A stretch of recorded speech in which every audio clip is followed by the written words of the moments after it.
suis perdu. Mais qui a dit que tu es perdu? Parce que je ne connais pas le futur. Je ne sais pas qu'en fait, j'ai appuyé sur un mauvais bouton. Il faut juste appuyer sur le bon bouton. Mais en fait, cette situation me dit que ouais, je suis perdu. C'est une mauvaise perception de la situation.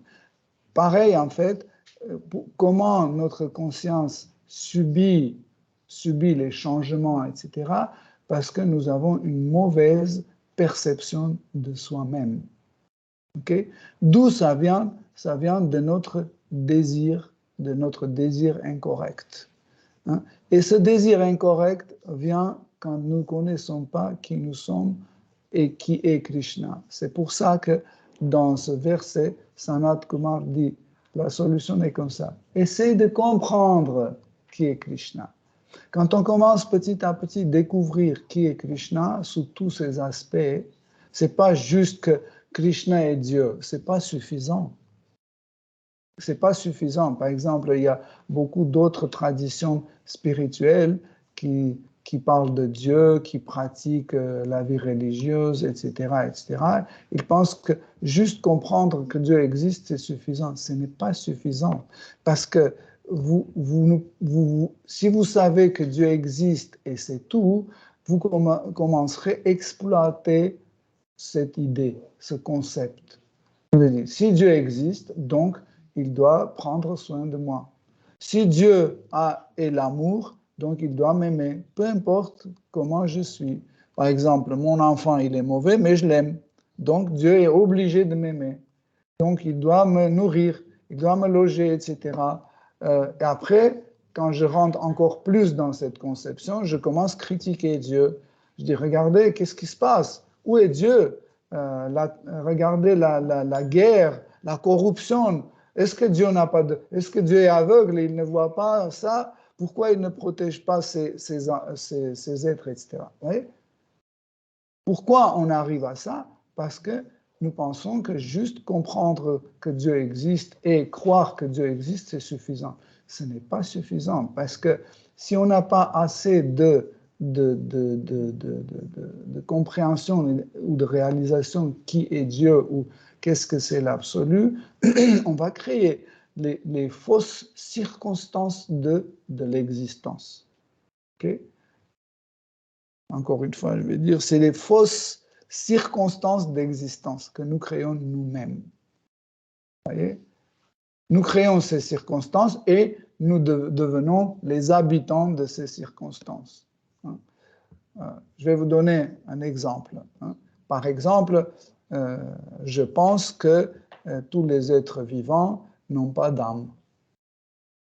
Okay? Ils n'ont pas d'âme, donc ils sont tous égaux. Et l'homme, c'est aussi un animal comme la vache ou le mouton. Donc, et après, logiquement, j'arrive à une conclusion. Je deviens la proie de mes propres idées et de mes propres circonstances. Je commence à lancer une idée. Donc, si l'homme, c'est un animal, je peux les manger aussi. Pourquoi pas? Si je peux manger un brebis, pourquoi je ne peux pas manger un homme? Qui a dit que c'est moins bon? C'est aussi très, très bon. Déjà, on a eu dans le passé, on a eu des bonnes pratiques. Les gens se mangeaient entre eux, c'était super. Et personne ne se plaignait, personne ne tombait malade. Où est le problème? C'est quoi qui va m'empêcher de manger un homme? Rien. Pourquoi? Parce que j'ai créé cette idée que l'homme, c'est un animal, qui n'a pas d'âme, etc., etc. Donc, s'il n'y a pas d'âme, il n'y a pas de suite, okay? Il n'y a pas de l'enfer, il n'y a pas de souffrance, il n'y a pas de karma, il y a juste l'homme agit dans les circonstances qu'il a créées selon ses mauvais concepts, des moha. Moha, c'est faux concepts qu'on lance. Et vous voyez que chaque année, d'une année à l'autre, à travers les organismes mondiaux qui ont un masque très joli pour la protection de l'environnement, pour la protection de la famille, etc. Tous ces organismes, ils lancent des faux concepts et ils commencent à détruire et l'environnement et la base de la famille et la famille même. Ils commencent à la détruire Pourquoi? Parce qu'il ne se base pas sur le concept de l'absolu. Parce que l'absolu connaît le passé, le présent et le futur. Il n'a pas besoin de faire une pratique et s'appuyer sur sa pratique, sur l'expérience. Il est déjà originellement expérimenté. Il sait que si tu prends ce téléphone et tu mets de gauche à droite, il y aura quelque chose qui va se modifier dans ce monde. Il le sait. Moi, je ne sais pas. Je dis et je dis, ben, tiens, il n'y a rien qui se passe. Mais peut-être en faisant ça, j'ai fait couler un bateau dans l'Atlantique. Mais lui, il sait, moi, je ne sais pas. Moi, je me prends pour un innocent. Je n'ai rien fait de mauvais. Vous comprenez? C'est pour ça que nous ne pouvons pas lancer les concepts absolus de l'existence. Tous nos concepts sont faux. Et après, on a les conséquences. Et ces conséquences, quand ils arrivent, on dit, maintenant, on va créer une nouvelle loi parce que nous avons eu une expérience et on a vu que c'est mauvais. Et en plus, ce n'était pas nous, c'était les précédents qui ont fait. Nous, on va faire meilleur. Nous, on va lancer une nouvelle loi, une nouvelle correction. Ils lancent encore. Et après, quelques années plus tard, il y a encore un problème qui arrive, etc., etc. Pourquoi ça se passe? Parce que l'homme crée en fait ses propres existences et il tombe dedans lui-même et il ne peut pas s'en sortir. Pourquoi? Parce qu'il compte toujours sur son intelligence, en pensant qu'il a l'expérience, il a compris et il peut trouver une solution. On ne peut jamais trouver cette solution. Encore une fois, pourquoi? Parce que nous ne connaissons pas le passé, nous ne connaissons pas le présent et nous ne connaissons pas le futur. Vous voyez, même en étudiant Srimad Bhagavatam, on voit, en fait, dans le Srimad Bhagavatam, nous voyons la présentation de passé, présent et futur. Mais nous comprenons qu'en fait, c'est grâce à Krishna, à Dieu la personne suprême, que nous pouvons voir en fait cet éventail de 3 états de passé, présent et futur.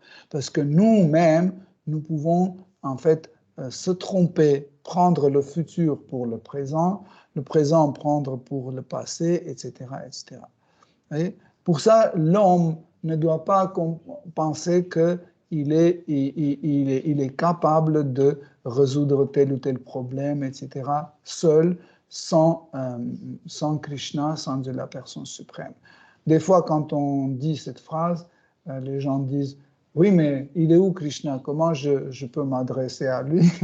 Nous avons son représentant, Guru. On dit que Krishna se trouve à l'intérieur et à l'extérieur. De l'intérieur, il prend la forme de Paramatma, comme l'âme suprême, qui est toujours à côté.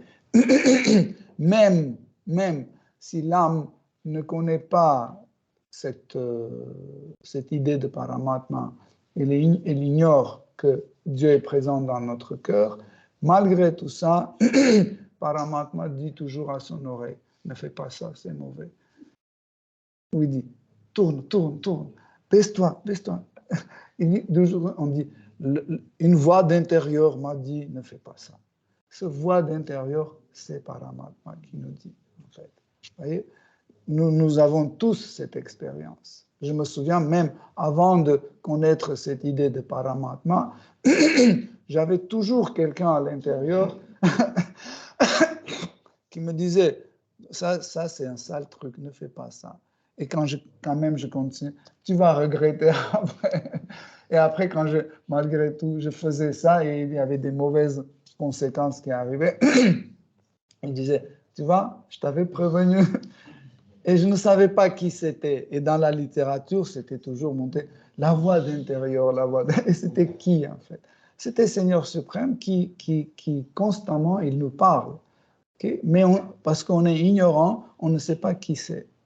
Donc, de l'intérieur, il nous enseigne tout le temps, il nous corrige tout le temps, il nous guide tout le temps. Et extérieurement, il arrive comme gourou, comme le maître spirituel, qui est le représentant. À travers Guru, Krishna nous parle. Hein? Il parle. Donc, ce n'est pas comme ça que où je peux trouver Krishna. C'est pas compliqué, il faut juste vouloir. Donc, quand nous sommes couverts par ces 8 couches de différents types de la conscience, ok, nous sommes couverts comme ça, nous sommes influencés par ces 8 types de conscience et nous agissons selon la perception de soi qui vient de ça. Par exemple, un chien, il pense qu'il est un chien. Pourquoi? Parce que ces 8 éléments, ils ont pris cette forme. Ok? Et ma perception de moi, selon comme on a expliqué, selon mon activité, parce que je fais ça, je vois ma queue qui agit, je dis, bah voilà, je suis un chien. Lui, c'est un chat, mais il a une queue aussi, mais il est un chat parce qu'il n'aboie pas. Vous voyez? Ne pensez pas que les chiens et les chats, ils ne réfléchissent pas. Ils réfléchissent. Il dit non, lui c'est un serpent. Pourquoi? Parce qu'il n'aboie pas, il a une queue, mais il a que la queue. Il n'y a plus rien.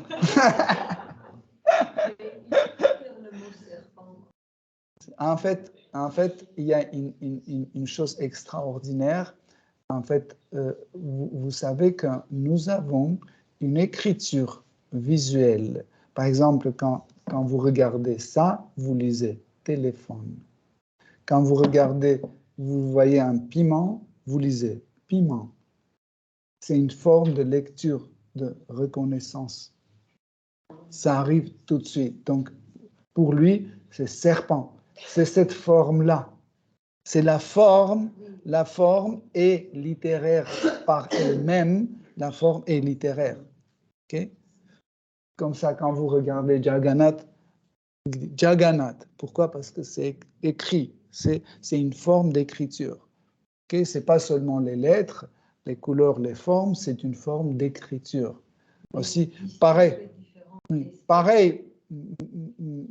en fait, peu importe nous sommes un chien ou un chat, etc., peu importe la différence de vision, parce que, en fait, moi, je vois le serpent autrement, toi, tu vois, parce que moi, je peux voir le serpent comme quelque chose de très mignon, tu vois, c'est angoissé complètement, c'est la même chose. Mais quand même, tu as ton écriture visuelle. Par exemple, quand je vous montre un pépin de citron, et un pépin de poivron, par exemple, vous distinguez tout de suite. Vous dites, ça c'est poivron, ça c'est un citron. Pourquoi? Parce que c'est comme si vous avez une flèche USB, une clé USB. Vous avez une clé USB sur laquelle est écrit, je ne sais pas, Histoire de Dhruva Maharaj.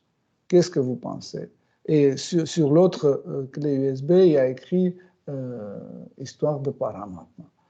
Quand je dis qu'est-ce qu'on va regarder, vous dites on va regarder Histoire de Prithu Maharaj et vous ne prenez pas celle sur laquelle c'est écrit. Pourquoi? Parce qu'il y a un visuel qui vous explique. Donc pareil, quand je dis passe-moi le pépin de raisin, par exemple, c'est écrit dessus, mais pas avec les lettres. Cette forme, c'est une forme d'écriture. Donc vous me passez cette graine. Okay? Donc nous envoyons en fait ce code, en voyant cette écriture, nous pensons, je suis un poivron ou je suis une cerise. Voilà. Et à côté, il y en a plein comme moi, mais je suis la meilleure. Parce que nous avons toujours cette idée que je suis le meilleur. En fait, tous ces cerises à côté, l'arbre et les feuilles, ils existent pour moi. En fait, ils font tout pour que je me sente bien. Tout ce monde est créé pour moi. C'est notre idée. Hein. C'est parce que qui est le plus cher à nous? C'est nous-mêmes. C'est ça, cette idée. Okay? Mais imaginez que Krishna se trouve dans le corps de chaque être vivant. Il se trouve dans les mêmes conditions. Exactement, ce sont les mêmes conditions, mais nous, on est affectés, lui, il n'est pas affecté. Vous voyez? Et ce qui est extraordinaire, c'est que Krishna reste toujours la cause de toutes les causes. Okay? Donc, par exemple, je peux dire que moi, je suis dans le corps de cet homme, c'est ma faute. Ça veut dire mes désirs, mon karma m'a amené à ce corps. Donc, je suis la cause de ce corps. Mais pourquoi mon karma est comme ça?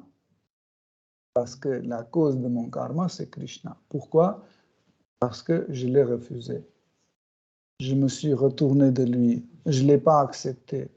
Hein? Je n'ai pas les relations avec lui. À cause de ça, je suis dans cet état et je deviens la cause de mauvais actes ou de mauvaises situations ou autres. C'est pour ça que Krishna est considéré la cause de toutes les causes. Si vous cherchez, hein, dans le karma par exemple, vous dites je suis venu dans l'hôpital parce que je me suis brûlé le doigt. Je me suis brûlé le doigt parce que j'étais en train de cuisiner. J'étais en train de cuisiner parce que j'avais faim. Pourquoi j'avais faim? Parce que je n'ai pas mangé. Pourquoi je n'ai pas mangé? Parce que ce n'était pas offert à Krishna. Et au final, on va toujours arriver à Krishna. Oui. On va voir que finalement, la cause de toutes les causes, c'est Krishna. On est matérialiste, on est impersonnaliste, on est yogi, on est un karmi, peu importe. Dans tous les cas, si on continue à, comment on dit ça, démêler en fait ce nœud, pas nœud, mais bobine de karma, à la fin, vous arrivez, quand il y a le bout de fil, vous avez un petit truc et c'est écrit dessus Krishna. À la fin, on arrive toujours Krishna comme cause de toutes les causes.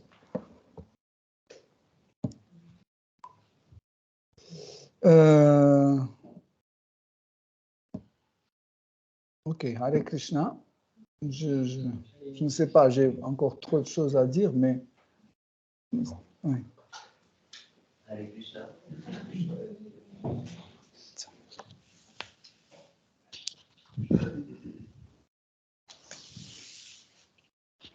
Merci beaucoup.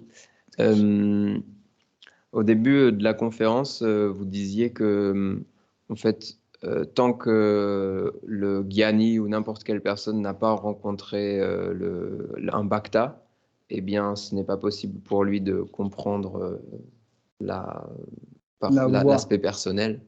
Et vous avez donné un exemple, en fait, en disant que on peut, par exemple, rencontrer les dévots qui sont dans les écritures saintes, comme Dhruva Maharaj, Prithu Maharaj, etc., et qu'ils se manifestent à travers en fait, les récits des autres dévots. Est-ce que vous pourriez un peu élaborer sur cet aspect, s'il vous plaît?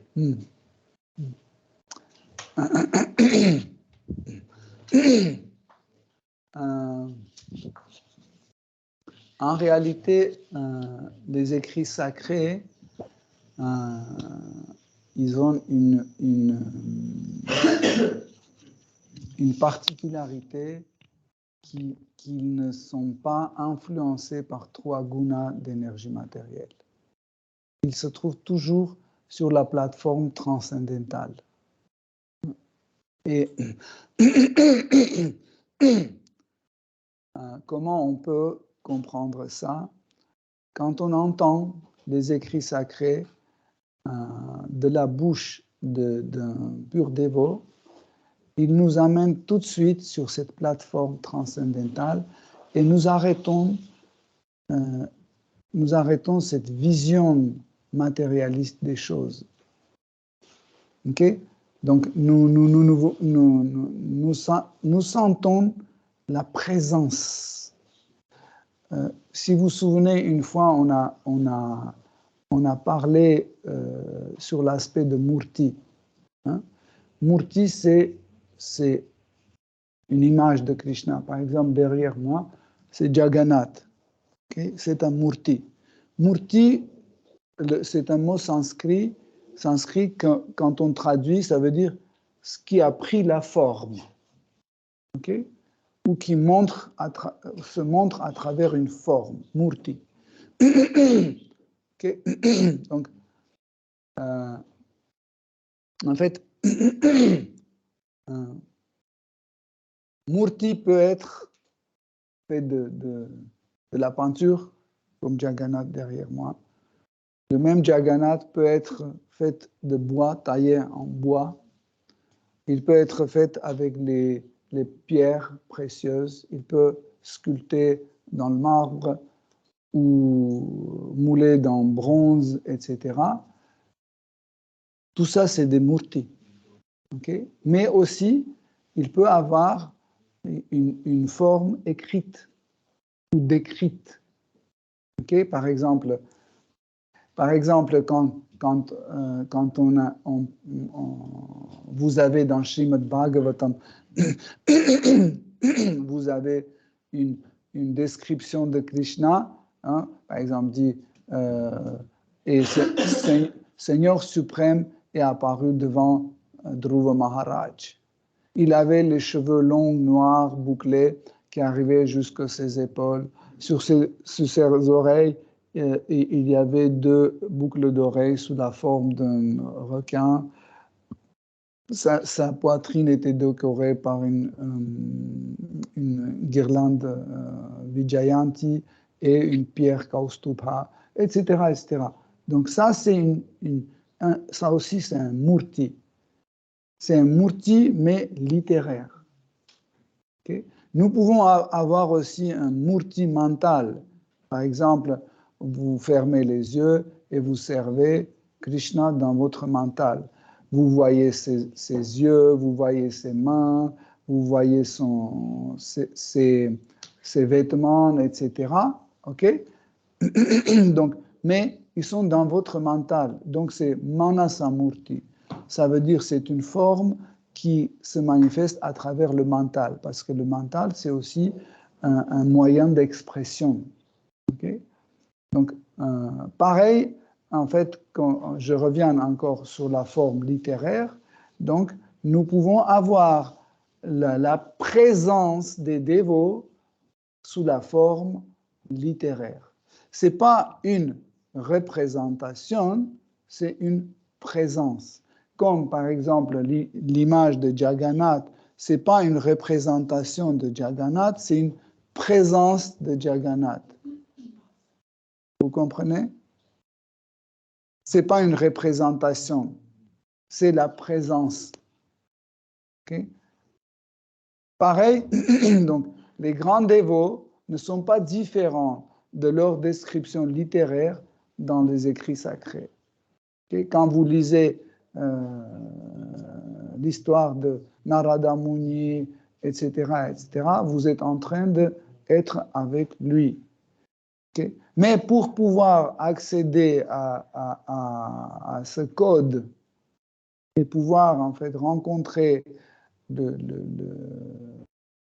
les dévots sur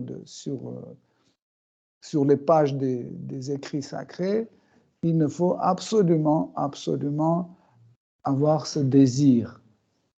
Si on n'a pas ce désir, on ne peut pas le trouver. Hein. Dans Srimad Bhagavatam, dans le premier chant, Sutta Goswami dit que c'est très difficile de retrouver Seigneur suprême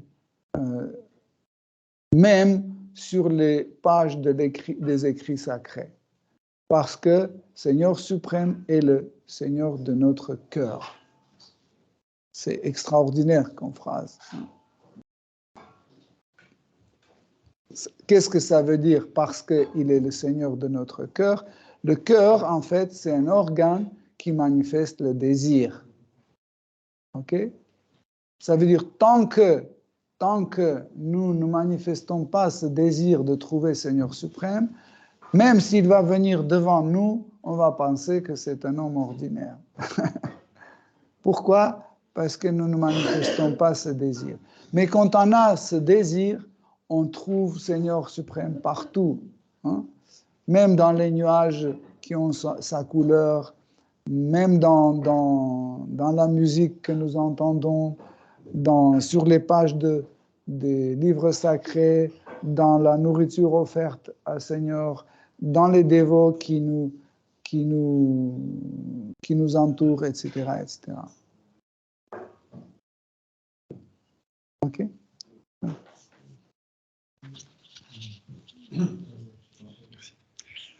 Parlant de Brahman, où est-ce qu'on peut trouver l'affirmation que Jiva, donc qui se libère dans le Brahman, que c'est temporaire?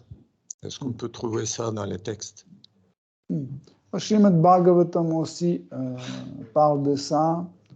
Plusieurs Vaishnava Acharya, ils disent ça, que en fait, l'âme, quand elle épuise le désir impersonnel, parce que chaque désir a sa durée. Par exemple, je ne peux pas vouloir quelque chose tout le temps. Par exemple, je ne peux pas avoir la soif tout le temps, tout le temps, tout le temps. À partir du moment quand j'ai bu de l'eau, c'est fini. Ce désir va disparaître. Pareil, le désir d'être impersonnel, le désir être la vérité absolue, etc., en fait, un jour s'arrête. Je suis satisfait. Il y a une sorte de satisfaction qui arrive. En fait, par exemple, je dois rester dans Brahman impersonnel 200 000 ans. Okay? À partir de première seconde, il y a une sorte de satisfaction qui commence à venir. Plus j'avance, plus je suis satisfait. Plus j'avance, et quand j'arrive à 200 000 ans, en fait, qui définit la quantité de mon désir, vers la fin, je vois que je suis pratiquement satisfait. Et au moment quand cette satisfaction est déjà complète, je ne veux plus. Et si je ne veux plus, je ne peux pas rester dedans. En fait, la situation géographique de l'âme est définie par le désir d'y être. Pourquoi nous tombons dans le monde matériel? Parce qu'il y a un désir qui est lié avec le monde matériel. Pourquoi nous nous retrouvons dans le Brahman impersonnel? Parce que nous avons un désir qui est lié à un Brahman impersonnel. Pareil, comment il arrive que nous allons dans le monde spirituel? Parce que nous avons un désir qui est lié avec le monde spirituel. Okay? Donc, en fait, nous commençons comme si, imaginez que vous avez, je ne sais pas, vous avez hérité 300 millions, okay? À partir de ce moment-là, vous commencez à les utiliser. Aujourd'hui, 300 000 euros, après c'est 20 000 euros, etc., etc. Petit à petit, dès que c'est fini, vous n'avez plus d'argent parce que vous avez tout dépensé. Pareil, en fait, quand une âme rentre dans Brahma Jyoti, elle commence petit à petit puiser en fait ce désir par la satisfaction. Cette satisfaction, en fait, continue, et quand tu arrives et tu es complètement satisfait, tu ne veux plus, c'est là où tu dois retourner. D'habitude, l'être vivant retourne dans le monde matériel sur la terre. Pourquoi? Parce qu'il n'a pas développé un désir pour le monde spirituel. Mais elle avait déjà une expérience et un désir d'être dans le monde matériel. C'est pour ça que, en général, l'âme retourne dans le monde matériel. Nous ne pouvons pas nier le cas d'un être vivant qui a un désir de rester dans le monde de Brahma Jyoti, hein, dans le monde impersonnel, d'une durée illimitée. Nous ne pouvons pas nier. Ça veut dire son désir est tellement grand que on peut pas dire quand est-ce que ça sera fini, quand est-ce qu'il sera satisfait. Hein, c'est pour ça qu'on dit il peut rester d'une durée indéterminée ou éternellement rester. Mais c'est éternellement, c'est un mot qui veut dire qu'on ne sait pas quand est-ce qu'il sera satisfait. Parce que le désir de rester dans le monde impersonnel est très très fort. Okay? Comme par exemple quand on dit que nous sommes dans le monde matériel, nous sommes les êtres éternellement conditionnés. Hein? nous disons éternellement conditionnés, mais ça ne veut pas dire que si nous sommes éternellement conditionnés, dans ce cas-là, comment on va retourner dans le monde spirituel? L'idée, c'est que nous sommes éternellement conditionnés jusqu'au moment où on rencontre un être vivant qui n'est pas conditionné et qui peut nous sortir de cette situation. Par exemple, si je tombe dans un puits, je suis condamné éternellement à rester dans ce puits, jusqu'au moment où quelqu'un ne passe pas et qui ne me sort pas de là-bas. Okay? Pareil, en fait, nous ne pouvons pas nier ce phénomène qu'il y a quelqu'un qui veut rester éternellement. Mais tant qu'il est une âme, et nous avons défini dès le départ qu'une âme a toujours le désir de l'expression de soi. Okay? Et l'expression de soi apporte une satisfaction. Par exemple, vous voulez chanter, qu'est-ce que c'est une expression de soi? Mais vous chantez, et puis à un moment, vous êtes satisfait. En fait, chaque expression de soi nous amène à une certaine satisfaction. Aller dans le Brahma Jyoti ou vivre dans le monde impersonnel, c'est aussi une forme de manifestation de soi, d'expression de soi. Okay? Mais cette expression de soi nous amène une satisfaction. Ça veut dire un jour, ça va finir. Merci. Okay? Si vous avez des questions. C'est par rapport à la suite de cette question d'existence de l'âme dans le Brahman impersonnel. Il y a cette notion que les impersonnalistes qui veulent se fondre dans le Brahman impersonnel, ils commettent le suicide spirituel. Mm-hmm. Et j'aimerais bien que vous expliquiez ce phénomène, pourquoi c'est appelé comme ça, parce qu'en fait, même s'ils perdent leur individualité, ils ne se manifestent pas, ils ne s'expriment pas, mais quand même, ça reste l'existence spirituelle, parce que Brahman impersonnel, c'est aussi le monde spirituel. Et pour mieux comprendre cette expression, pourquoi on dit ça? En fait, cette idée est assez compliquée. Pourquoi? Parce que dans cette idée, il y a des choses surprenantes. Par exemple, Dieu ou la source ou l'absolu, il est entièrement spirituel. Donc, l'énergie matérielle est spirituelle. OK? Mais pourquoi on l'appelle matérielle?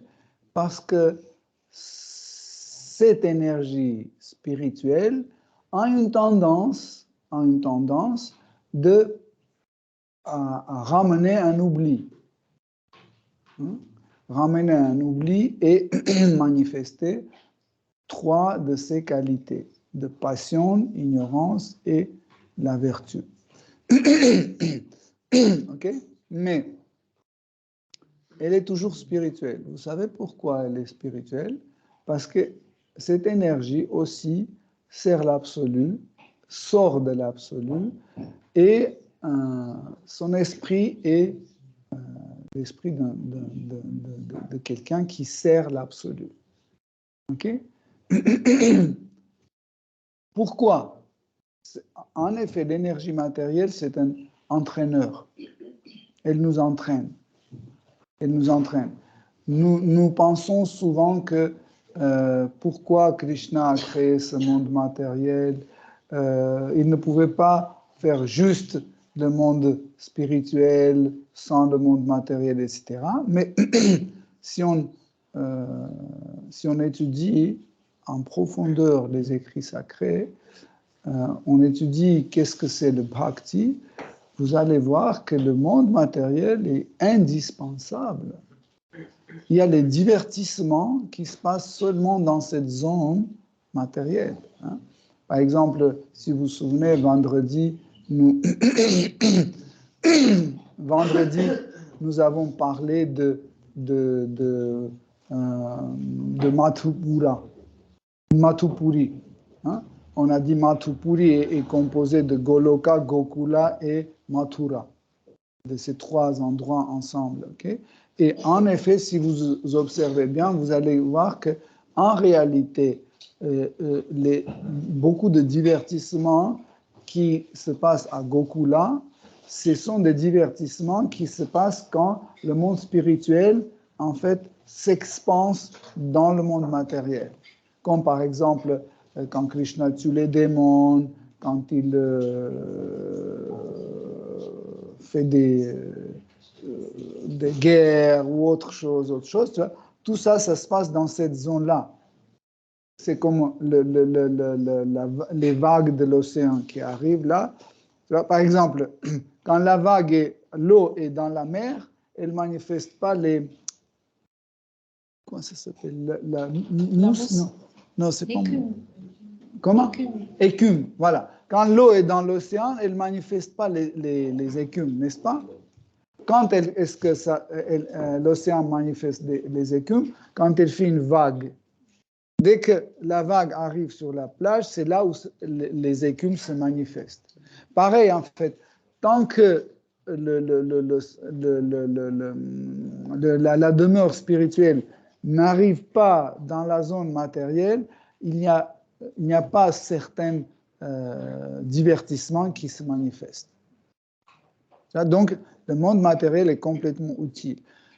Le Brahma Jyoti est utile aussi.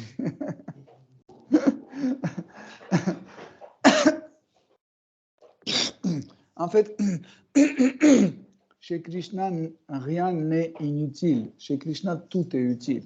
En fait, les acharyas et les livres sacrés, ils expliquent comment et dans quelles conditions, en fait, Krishna manifeste son aspect impersonnel.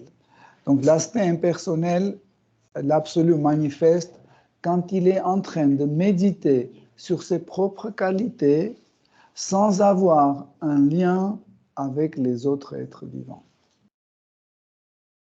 Ok? En gros, on peut décrire l'état de Brahman impersonnel, la solitude. Hein? Il est seul, il dit comment je suis beau, comment je suis riche, comment je suis fort, comment je suis extraordinaire. Ça, c'est personnel. Ok? Mais c'est utile aussi. Krishna est en train d'observer ses qualités. Donc, ça, en fait, cette conscience de Krishna qu'il a, qu'il manifeste, illumine le monde. Grâce à cette méditation, en fait, c'est cette méditation qui illumine le monde, et le monde spirituel, et le monde matériel. Ok? Donc, quand nous tombons dans le Brahman impersonnel, ou autrement dit dans le monde impersonnel, nous rentrons dans cette radiance. Okay? Nous rentrons dans cette radiance et notre satisfaction est aussi radiante. Vous savez, quand l'âme est satisfaite, elle radie, on peut dire, elle radie ou irradie?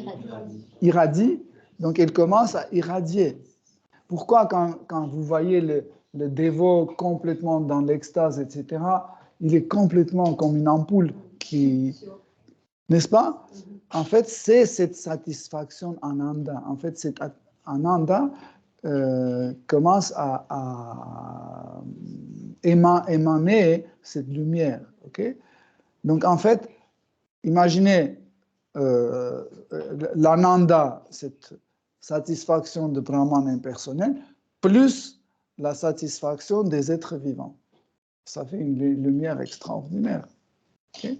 Et en fait, cette lumière est tellement forte, tellement aveuglante, que l'être vivant qui se trouve à l'intérieur même de cette Brahma Jyoti ne voit plus rien à côté.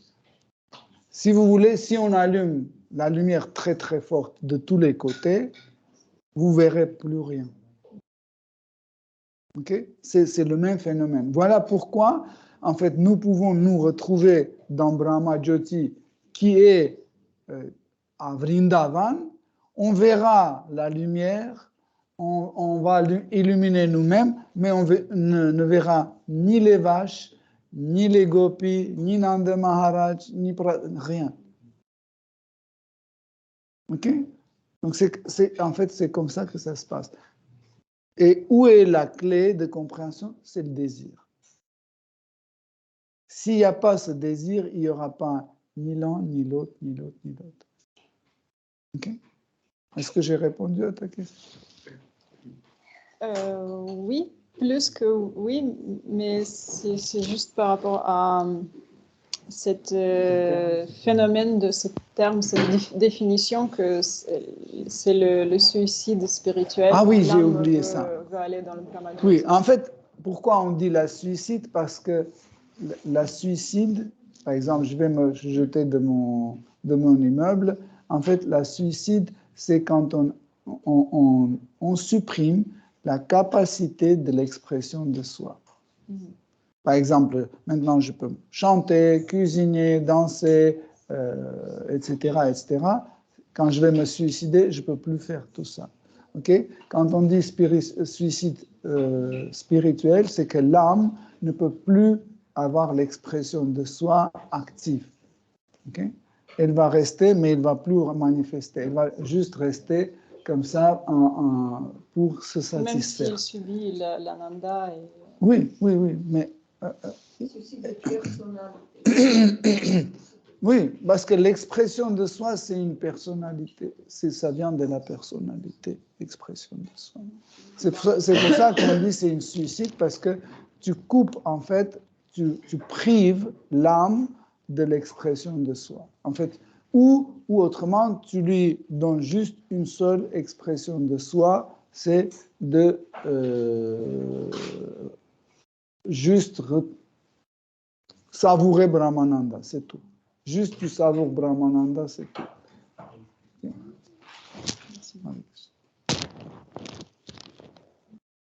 Si vous avez d'autres.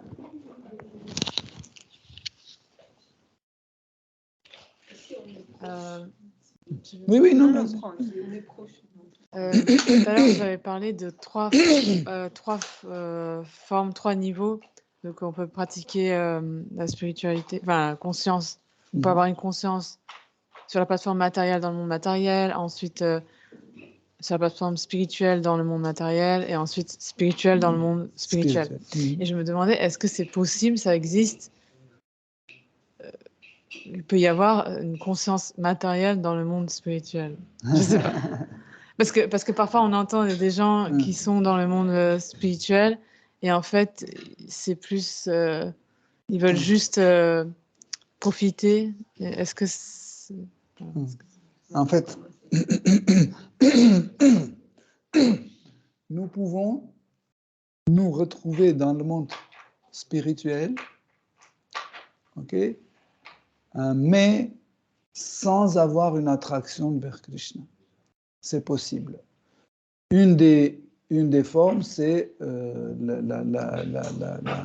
la libération Sayuja Mukti dans le monde impersonnel, parce que c'est aussi considéré comme monde spirituel.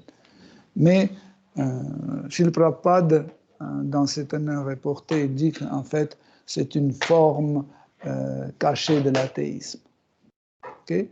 Mais il ne dit pas que c'est une forme matérialiste, athéisme, parce que ça reste spirituel, mais la notion de théo, de Dieu, n'existe pas.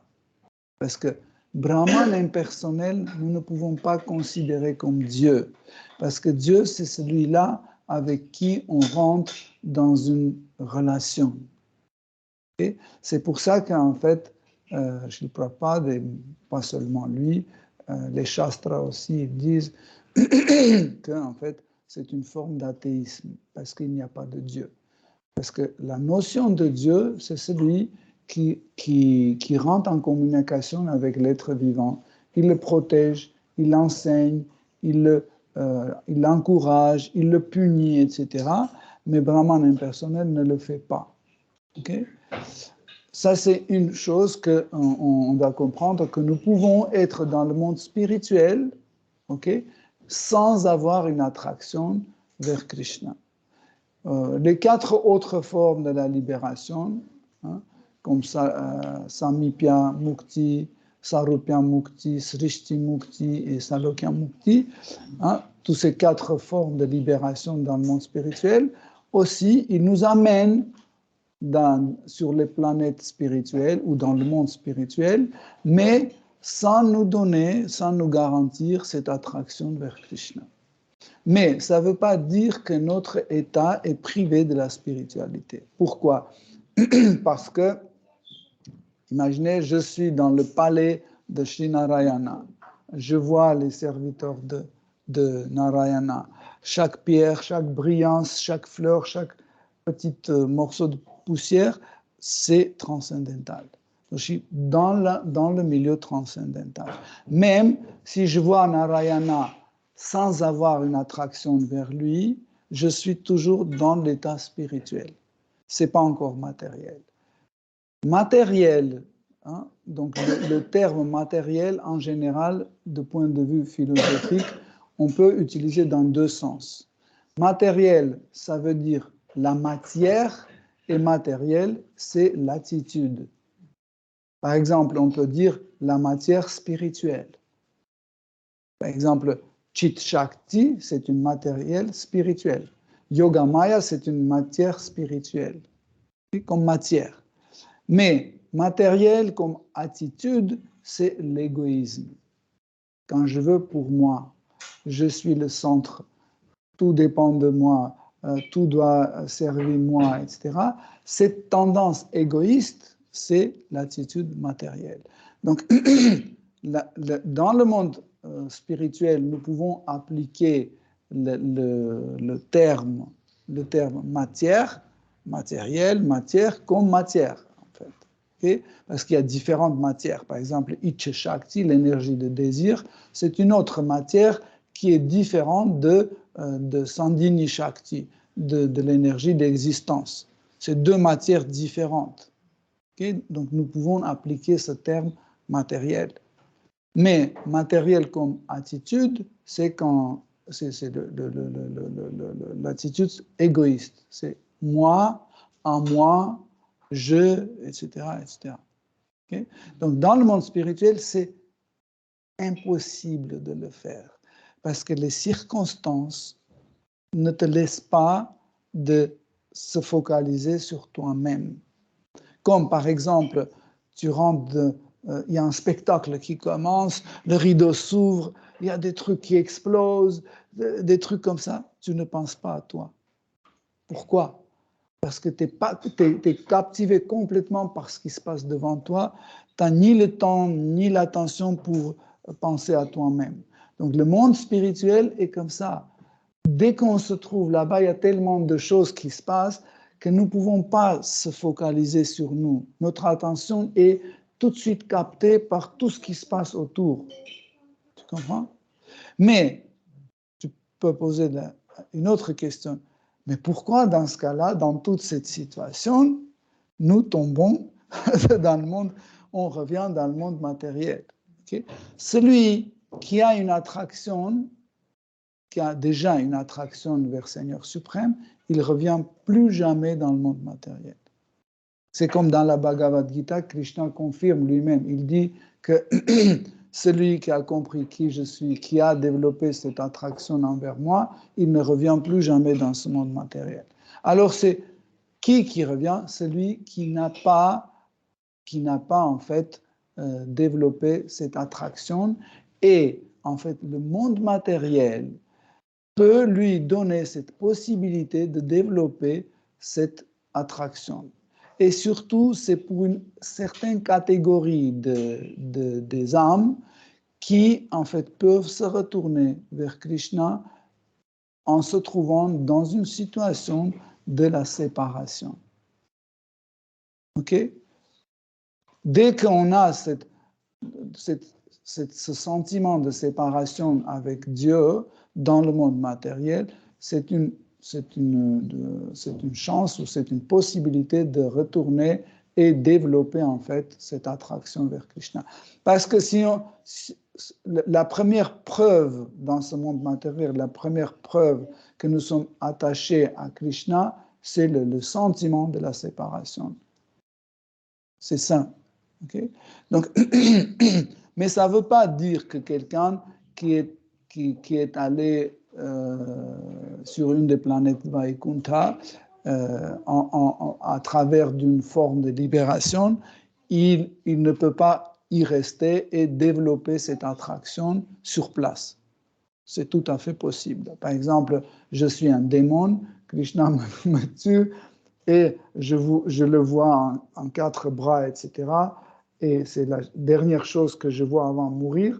Donc, hop, il me donne une libération et j'ai exactement le même corps que lui sur une planète de Vaikuntha. Okay? Je suis là, mais je n'ai pas une attraction forte envers lui.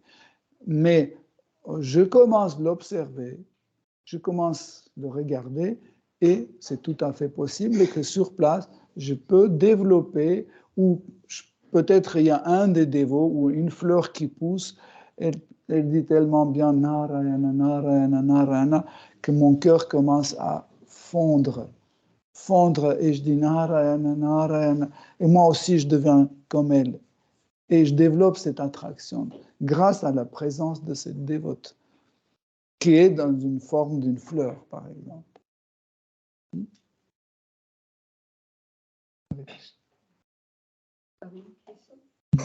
Ça m'a un petit peu intrigué la manière que tu as expliqué comment l'animal voit lui-même. Je pensais avant, c'est par rapport à la fonction. Le chien se comporte selon son corps. Je pensais que c'est ça l'identification. Mais là, tu as dit, il dit, je suis un chien, l'autre, il est un serpent, l'autre... Parce que souvent, on dit les animaux, ils ne peuvent pas concevoir Dieu, philosophie, beaucoup de choses. Même par rapport à la taille, un fourmi, il ne peut pas voir un éléphant apprécier ou un arbre entièrement ou une montagne. Cette partie, l'identification, quand il dit « moi, je suis ce parti-là », si tu pourrais un petit peu développer comment il voit les choses.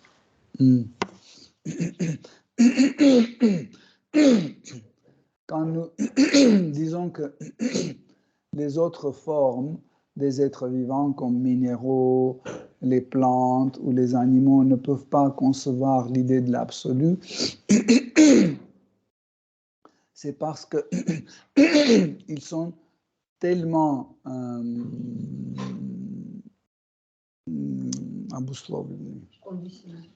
conditionnés par ce qu'ils ont, par exemple leur fourrure, leur queue, leur voix, etc. Ils sont tellement conditionnés par ça qu'ils ne peuvent pas accepter une idée différente de cette idée que je peux être quelqu'un d'autre. Par exemple, nous pouvons accepter que je suis une âme. Okay? Je peux accepter cette idée que je ne suis pas ce corps, je suis une âme.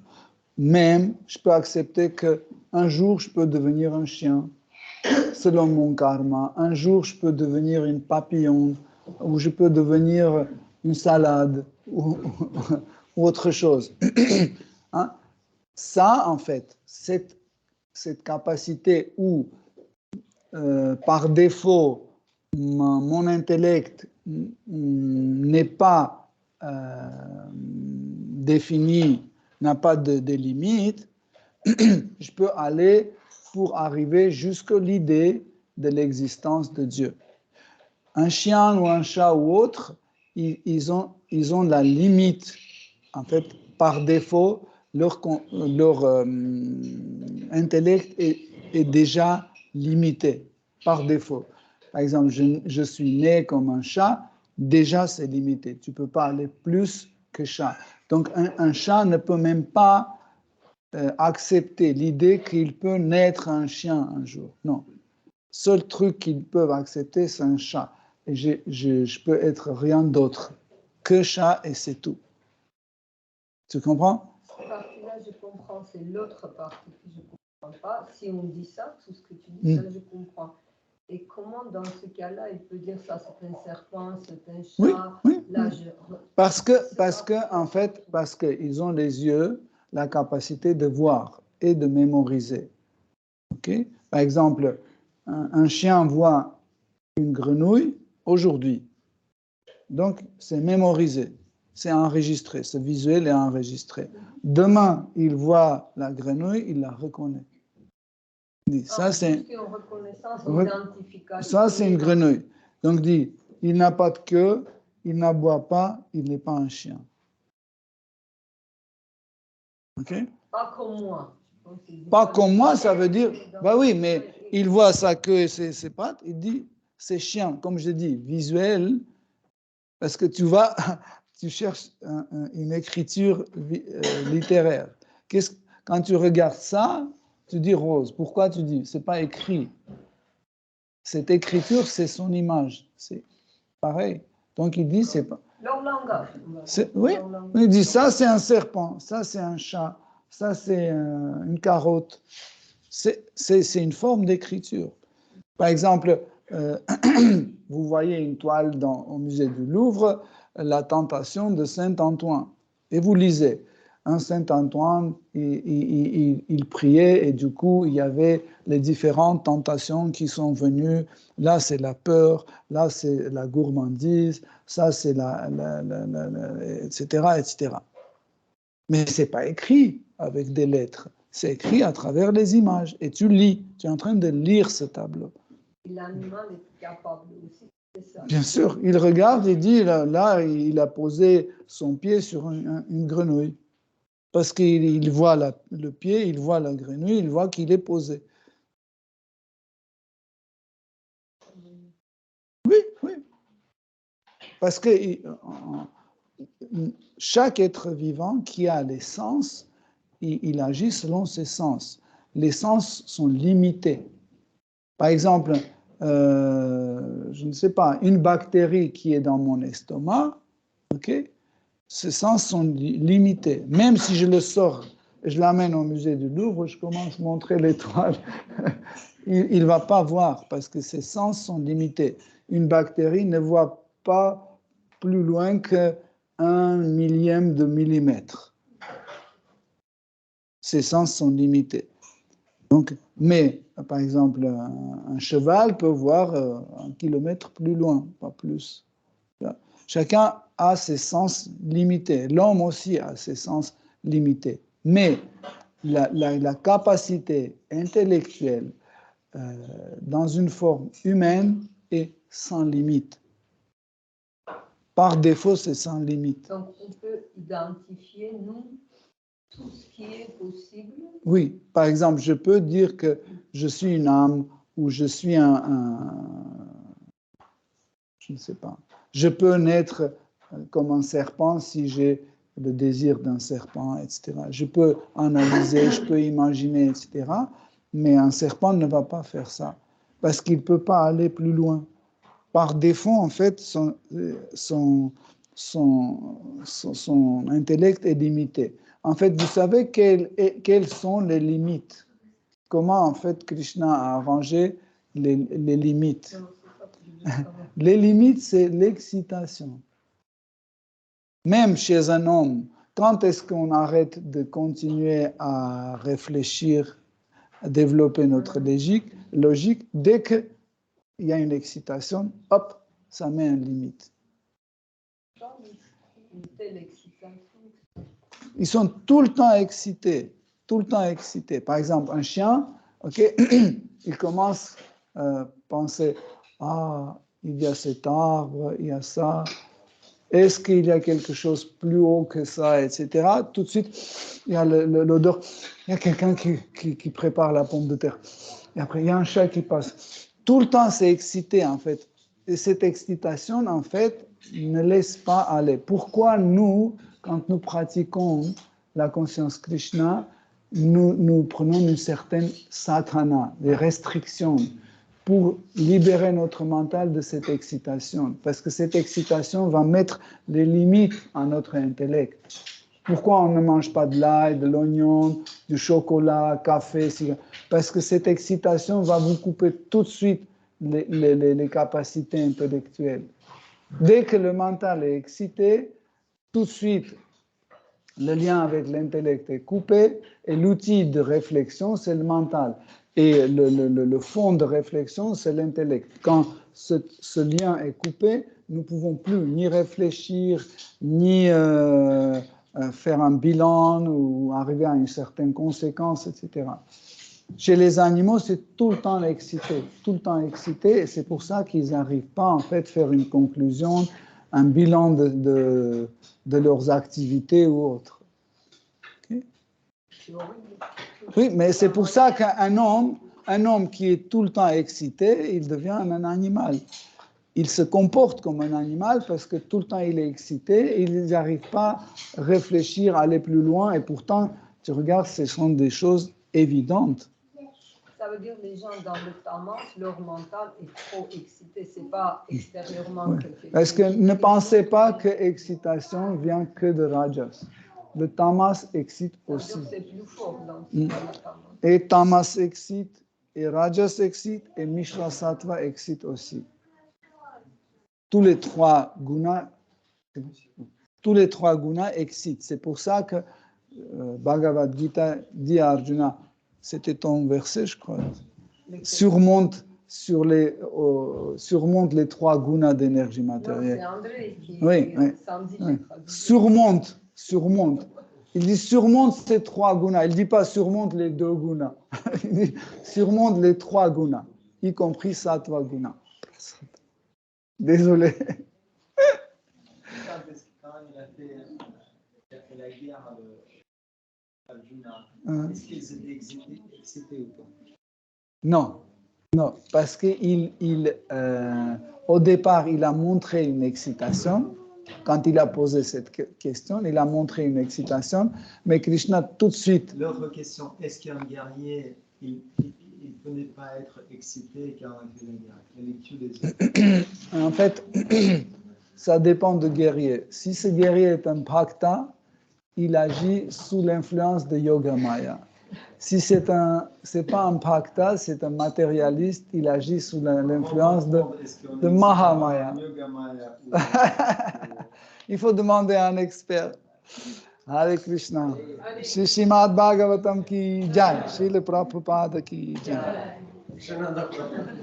Toute gloire aux dévots assemblés.